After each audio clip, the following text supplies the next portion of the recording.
अस्सलाम वालेकुम। देखने वाली आंखों, सुनने वाले कानों और दी कुकिंग लैब के मेहरबानों को हमारा सलाम पहुंचे। दी कुकिंग लैब में ईद उल अज़हा स्पेशल रेसिपी के साथ खुशामदीद। आज हम आपको तुर्की में बनने वाले नमकीन गोश्त की ऑथेंटिक रेसिपी बनाना बताएंगे।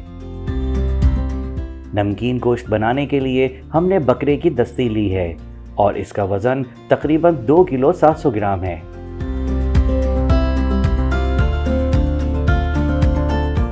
अगर आपने अब तक हमारे चैनल को सब्सक्राइब नहीं किया तो इसे ज़रूर सब्सक्राइब करें और बेल आइकन पर क्लिक करें ताकि हमारी हर आने वाली मज़ेदार रेसिपी बर वक्त आप तक पहुंच सके।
बकरे की दस्ती के हमने बड़े बड़े टुकड़े किए हैं। आप देख सकते हैं हमने इस तरह से बड़े बड़े टुकड़े किए हैं।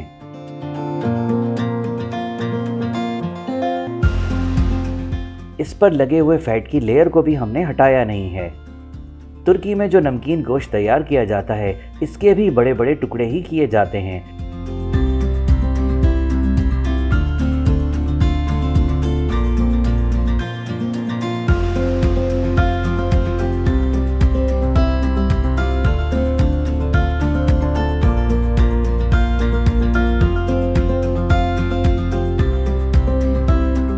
टुकड़े करने के बाद इस पर 2 चाय के चमचे नमक अच्छी तरह मल दें और इसे आधे घंटे के लिए छोड़ दें।